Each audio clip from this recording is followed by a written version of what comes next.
jadi olahraga bela diri profesional ini adalah sebuah industri. Sebuah industri yang artinya pekerjaan. Menghasilkan? Menghasilkan. Menghasilkan. Jadi setiap berantem bertarung dapat uang atau gimana nih? Uang ya dari world ya. Baru tahu bang ya. Berantem dibayar sekarang. Iya.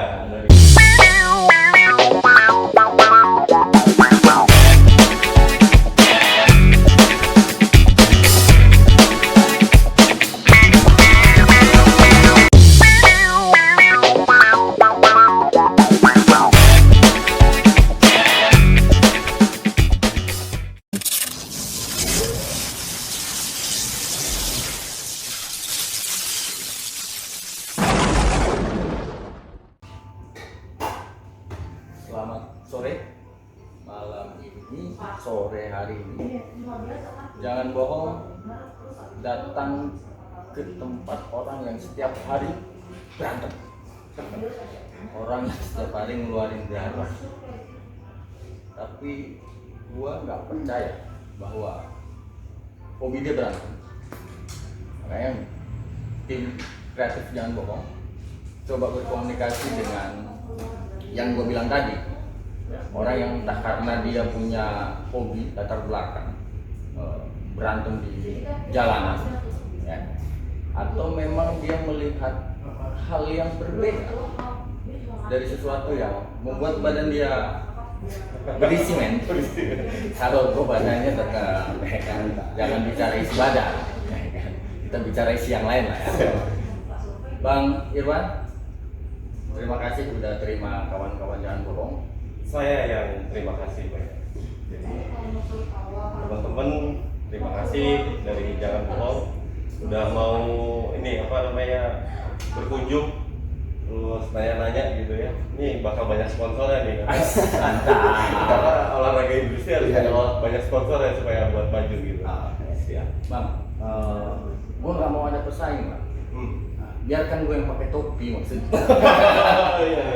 Oke, gue enggak. Iya, siap. Ya. Izin Bang Irwan, Siap. apa aktivitas sehari-hari di tengah pandemi seperti ini? Apa masih berantem di jalanan atau gimana? Ya, jadi gini, kebetulan profesi sehari-hari ini kan di promotor di MMA sama silat bebas. Ini ketua juga di Pribadi Baja. Pribadi Baja ini punya tagline namanya silat bebas Indonesia Road to One Pride MMA. Jadi kita wadah lah, mewadahi orang-orang yang suka berantem tadi. Yang di TV itu? Yang di TV. Artis. Waduh. Beruntung sekali gue ini bisa berjalan. Ya. Tapi artis berantem. Ya. Bang Irwan, tadi di awal saya bilang abang punya hobi berantem. Beneran? Emang punya hobi berantem atau gimana nih bang? Dulu sih ya, dulu SD SMP SMA hobi berantem memang. Betul kan di Tangerang Selatan ini beberapa dulu pada saat perkembangannya sebelum desa jadi kota seperti saat ini juga memang banyak hal-hal yang konotasinya negatif dulu ya gitu. Kita banyak akhirnya sama orang tua dialihkan kepada olahraga bela diri gitu. Jadi berantem itu olahraga? Berantem itu olahraga, tinggal framingnya aja seperti apa. Kalau berantem di jalan itu kekerasan gitu Ya, kan. oh gitu Kan? Nah, itu kenapa yang perlu kita luruskan kepada masyarakat banyak bahwa MMA atau bela diri profesional yang tayang di TV itu bukan sebuah kekerasan, tapi tagline-nya adalah olahraga bela diri yang kontak gitu. Mereka berkompetisi, saling mengasah diri untuk memberikan yang terbaik. Kan seperti itu menjadi juara pun harus humble, harus bijak, harus menelurkan konten-konten positif kan seperti itu. Makanya ini yang perlu diluruskan sebenarnya di sport industri. Jadi kalau dunia Bang Irwan sekalipun kekerasan itu sebenarnya olahraga industri atau gimana? Ya, jadi olahraga bela diri profesional ini adalah sebuah industri. Sebuah industri yang artinya pekerjaan. Menghasilkan? Menghasilkan. Jadi setiap berantem bertarung dapat uang atau gimana nih? Uang ya dari world ya. Baru tahu bang ya. Berantem dibayar sekarang. Iya, dari worldnya. Jadi perkembangan MMA atau silat bebas, kalau silat bebas di Indonesia gitu ya, ini cukup banyak menyerap tenaga kerja, cukup banyak menyerap artinya profesi sebagai atlet profesional. Nah, kalau di kita kan lebih kenal atlet profesional itu lebih populisnya adalah sepak bola, tinju, basket, gitu ya. Nah ini baru masuk lagi pesilat bebas profesional, petarung MMA profesional, itu juga sebuah lapangan pekerjaan. Hanya penambahan kata profesional di belakangnya atau memang ini apa ya, olahraga industri itu tadi? Ya ini olahraga industri tadi, petarung profesional adalah pelakunya, seperti pekerjaannya. Mereka juga banyak yang mentasbihkan dirinya, mendedikasikan dirinya untuk bidang ini, bidang sport industri bela diri ini. Kalau untuk saat ini Bang, artinya tadi saya tetap belum yakin nih, ya kan? Ini adalah olahraga dengan kekerasan, tapi menghasilkan. Ya. Nah ini apa memang hanya bayaran uang atau kemudian ada penyaluran bakat gitu loh? Nah ini gimana Bang? Ya. Jadi di profesi para atlet petarung profesional ini sebetulnya itu sebuah pekerjaan yang memang banyak juga menyerap tenaga kerja gitu ya. Contoh kita buat bikin suatu event bela diri profesional itu ada banyak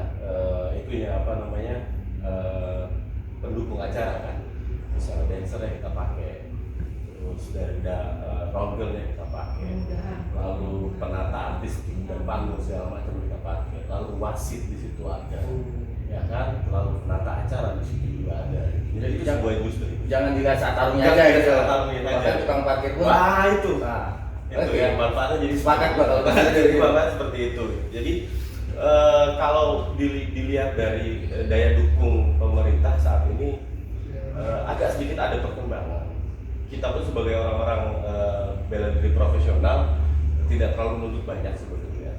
Kemarin itu ada wadah yang menaungi namanya MUPI, tapi dikembalikan ke ranah Kemenpora. Artinya di daerah-daerah untuk untuk atlet profesional harusnya juga bisa dinaungi di Dispora. Bukan Dinas Pemuda dan Olahraga. Gitu. Nah, beruntung di Tangsel ini sudah cukup banyak sering kita dibina juga ya. Tidak dibina itu artinya diarahkan ke arah yang memang event yang bagus, difasilitasi dan lain-lain. Ya walaupun untuk kemajuan lebih majunya lagi memang kita lihat masih kurang. Untuk di Banten sendiri kalau untuk yang bikin event gitu ya, event profesional ya mungkin baru 1-2 orang saja, termasuk saya di dalam itu ya, dari buat event bela diri profesional seperti itu. Naik ring berapa kali Pak? Ini karena ada apa ini? Ini kalau ini apa namanya Pak? Ini namanya multipad. Buat latihan standar latihan atlet profesional. Ada gloves yang 10 oz. Jadi memang sekalipun berantem ada alat pelindung ya Bang? Ada alat pelindung. Jadi yang membedakan adalah kalau amatir di ranah KONI, kita di ranah yang profesional di ranah Kemenpora. Kalau amatir itu menggunakan pelindung lengkap. Lengkapnya dari headguard sampai singkat sampai bawah, sampai protektor. Kalau yang profesional karena kita kembali lagi industri tadi, pelakunya atau atlet profesionalnya memang harus ada sisi entertainingnya. Gitu ya, sama lah seperti pelenong yang saya bilang tadi. Pelenong itu sebuah seniman yang memang seorang seniman yang memang ngelenong, tapi itu profesi dia. Artinya dia memang profesional sebagai pelenong kan gitu. Kami pun sama. Artinya seni budaya, seniman itu profesional, profesinya mereka. Kami pun di petarung profesional itu sama, itu pekerjaan kami. Nah kalau untuk yang profesional kita hanya menggunakan hand glove saja tanpa pelindung. Jadi setiap naik ring lengkap ya? Apa lengkap alat pelindungnya? Artinya itu sudah standar. Tadi kan abang bilang profesi yang abang geluti tidak ubah seperti lenong, artis yang lainnya. Berarti abang nyari duit di sini. Nyari duit di sini. Ya, enggak bohong. Makanya saya senang banget didatengin teman-teman ke tim kreatif, jangan bohong. Saya nggak akan bohong nih. Ini profesi. Ini tempat cari uang, ini tempat cari makan. Gitu. Industri olahraga bela diri profesional itu ya profesi. Gitu. Jadi berantem dapat uang. Tapi tentu dengan apa? Regulasi yang ada tadi sudah standar. Banyak kalau yang minat untuk diajak berantem dibayar. Berantem dibayar ini ya. Banyak apa? Kalau sekarang untuk banyak sekali. Jadi sport industri ini belum terlalu berkembang belum terlalu berkembang di daerah. Artinya kuenya sedikit yang mau makan banyak, acaranya sedikit yang mau main banyak, gitu ya. Jadi ini suatu kesempatan yang baik buat para sponsor nih ya. Ini saya harus selalu ngomongin kan tadi ya kan berantem dapat duit cari betul, sponsor. betul. Harus sponsor kita membuka luas sekali untuk peluang-peluang sponsor supaya bisa bersinergi dengan kita. Tidak ada yang dirugikan di sini. Sponsor ikut dalam mengembangkan bela diri profesional, mereka dapat kuotanya mereka apa permintaan mereka, kita coba untuk bekerja sama. Jadi seperti itu. Tadi di awal saya sampaikan bahwa ada identik darah di sini. Yap. Terus ini saya lihat hitam-hitam semua dengan ini tulisan apa ini? Ini pribadi baja logonya. Pribadi baja. Ini apa Bang? Pribadi baja. Pribadi baja ini sebuah wadah sanction itu seperti IO lah kalau di sebuah entertainment. IO itu artinya penyelenggara. Wadah dan penyelenggara. Organisasi kita menjadi sanction. Jadi si pribadi baja ini punya program namanya Silat Bebas Indonesia Rock One Pride MMA di TV One. Oke. Ya kan? Si pribadi baja itu sendiri adalah wadahnya para petarung, para bela diri untuk masuk ke satu wadah. Nanti yang bagus-bagus yang berprestasi kita masukin ke ranah profesional. Ada bedanya nggak sih Bang pesilat dengan petarung itu sendiri? Kalau gue jago silat ya Bang. Jago silat ya. Silat lidah dan. Jadi kalau pesilat itu kan seniman budaya ya, Iya. budaya tradisional. Artinya kalau silat ini beda dengan MMA. Artinya kalau MMA ini memang sebuah kecabangan olahraga. Cabur. Kecabangan olahraga profesional gitu ya. Kalau pesilat ini kan banyak hal, banyak cakupannya. Kita latihan silat kita bisa disebut pesilat. Kita mengembangkan silat budaya bisa disebut pesilat budaya. Kita sebagai praktisi silatnya kita disebut praktisi silat. Jadi dua hal yang berbeda. Silat itu sendiri memang banyak sekali jenis dan perguruannya. Seperti di Tangsel di Banten inilah yang dikenal dengan tanah jawara. Saya bangga juga sebagai orang Banten Tangsel ini. Beribu-ribu jenis perguruan silat tradisional itu masih bisa dihidupkan di kampung-kampung pedalaman dan lain-lain, bahkan di pinggir kota seperti BSD juga sangat banyak. Sedikit informasi bahwa Bang Irwan Taufik ini pernah dibully karena dianggap ngadu anak-anak. Ya, nah ini nggak bohong. Gue baca Bang. Nggak bohong. Gimana ceritanya itu? Ya, jadi kita bikin suatu event waktu itu 2019, lalu ada anak-anak yang ikut serta di dalamnya. Padahal itu sudah persetujuan orang tua dengan alat yang lengkap. Nah, kita itu di saat itu di event itu adalah perang melawan handphone, gadget, gadget gitu ya. Kampanye perang melawan gadget untuk anak-anak. Akhirnya kita taruhkan dengan regulasi yang aman sekali. Lalu ada beberapa berita yang menyortir dengan tidak bagus lah kurang lebih. Ya akhirnya kita konfirmasi, kita harus mendidik masyarakat ini secara framing bahwa olahraga bela diri itu adalah olahraga tagline-nya. Gitu. Kalau kekerasan terhadap anak atau anak melihat kekerasan itu jangankan di bela diri, ya kan? Di rumahnya sendiri pun mungkin ada, gitu. Atau di tayangan-tayangan TV lain yang tagline-nya atau program acaranya bukan olahraga itu juga ada kekerasan. Contoh kecil kayak sinetron, ya kan? Sinetronnya tentang apa? Ada pukul-pukulan di dalamnya, ada keroyokan, ada bullying di dalamnya. Ini kan yang harusnya kita lebih kritisi gitu ya untuk dinikmati sama anak-anak sebagai bahan tuntunan maupun tontonan. Kalau kami keras jelas saja karena tagline-nya adalah bela diri profesional. Bukan berantem. Kalau berantem olahraga gitu. Mereka berkelahi berantem untuk prestasi gitu. Jadi jangan disalahartikan gitu. Banyak masyarakat yang belum paham tentang ini gitu. Makanya saya alhamdulillah didatangi sekali lagi sama tim Jangan Bohong. Saya nggak boleh bohong di sini nih, saudara-saudara. Jadi nggak akan bohong saya untuk sekarang gitu. Itu Bang, artinya apa ya? Masyarakat khususnya saya pribadi Siap. melihat ini orang hobinya berantem, ya kan, keras, sakit nggak? Nggak mau sakit, sakit semua udah terbiasa, terlatih ya. Kita punya paradigma di dalam diri sendiri bahwa dilatih, melatih, berlatih menjadi terlatih. Kita nggak ada yang jago, tapi terlatih gitu. Terlatih, nah sakit, nah lapar kan, kalau belum terkenal kan seperti itu ya, kekurangan gizi, kekurangan vitamin dan lain-lain. Itu kenapa sekali lagi nih saya bilang sama tim Jambo, saya butuh sponsor banyak untuk mengembangkan olahraga bela diri profesional gitu. Artinya ini berbicara cabang olahraga profesional. Cabang olahraga profesional. Ya. Berharap nggak Bang dapat support dari pemerintah? Sangat berharap, karena kalau bicara bela diri profesional ini kan berkembangnya di daratan barat sama Eropa gitu.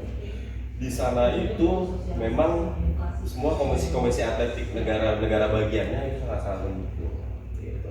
Di Indonesia pun sudah mendukung lah dengan adanya beberapa acara bela diri profesional yang sering main di tayangan TV gitu. Atlet kita pun sudah banyak yang, atlet profesional kita sudah banyak juga yang bawa nama harum Indonesia ke luar Asia, tingkat dunia dan lain-lain, banyak juga. Nah, mungkin dukungan konkret lah sekarang yang kita butuhkan, seperti dalam masa pandemi ini deh. Dalam masa pandemi saya ke tim Jangan Bohong, saya mau curhat, ini sulit sekali kita bikin event. Sedangkan atlet latihan terus, berlatih terus, ini memang profesi dia. Sama seperti teman-teman tim kan, bekerja terus. Kita pun berlatih terus setiap hari, pagi, siang, sore, malam, pagi, siang, sore, malam. Ini profesi kita, ini tempat cari makan kita. Jadi inilah yang saya harapkan ada dukungan pemerintah lebih lagi, lalu kita harus membuka diri untuk ke stakeholder atau sponsor untuk menghidupi semua profesi ini. Ini juga akan menyerap tenaga kerja. Tapi kalau abang bilang gua berantem dibayar, ya pernah nggak terima order? Lu pukul orang itu gua bayar? Kalau ini enggak, ini enggak bohong, enggak pernah. Kita ada semacam apa ya, semacam gentleman agreement mungkin ya antara kita gitu ya, bahwa dari zaman penjajah lah, ini namanya pesilat, namanya petarung itu pasti menjadi kontrol sosial masyarakat, pasti itu. Kalau di Tangsel sendiri ada beberapa palagan sejarah gitu ya, yang dulunya melawan penjajah itu ya santri-santri yang sudah dibekali silat kan gitu ya. Jadi kita tidak pernah mengajarkan atau mencontohkan kekerasan tidak. Tetapi kalau untuk napak tilas dulunya perjuangan bangsa melalui pesilat, melalui petarung itu pasti ada, seperti Ip Man gitu. Ya kan, jadi seperti itu. Bang, setiap kali gua diskusi dengan kawan-kawan yang memang mencintai profesi, di akhir statement gue ini, Pak, abang juga menyampaikan apa itu yang menjadi keinginan dari teman-teman atlet. Gue berani setelah abang tadi jelaskan bahwa ini adalah berantem profesi dan olahraga dan sebagainya, gue berani mengatakan bahwa itu atlet. Kasih apa ya, closing statement ya untuk teman-teman Jangan Bohong, agar juga semua orang tahu bahwa berantem itu juga ternyata bisa menghasilkan, asalkan pada tempatnya. Silakan Pak. Baik, assalamualaikum warahmatullahi wabarakatuh. Saya Irwan, Ketua Pribadi Baja Sikap Bebas Indonesia, Ketua Aska Provinsi Banten Indonesia. Kami ini mengajak kepada para pemuda khususnya dan anak-anak di usia dini untuk berolahraga. Dalam hal ini olahraga bela diri tentunya ya. Gitu. Jadi kita ingin mengajak pada para pemuda, entah itu kalangan dari Karangtaruna, Ormas dan lain-lain, untuk berlatih bela diri, untuk mengembangkan potensi yang ada di dalam diri. Dan ingat, pada saat semua ini menjadi keahlian dan profesi, semua pasti akan dibayar. Ada prestasi di dalamnya, ada bisa menjadi sebuah pekerjaan. Itu aja. Nanti bisa minta nomor kontak saya sama tim Jangan Bohong kalau mau latihan bareng-bareng, kita maju ke sana. Oke, thank you Pak Irwan. Terima kasih banyak. Wah. Next, jangan lupa ini ada Bang Irwan, Pribadi Baja Kota Tangerang Selatan, yang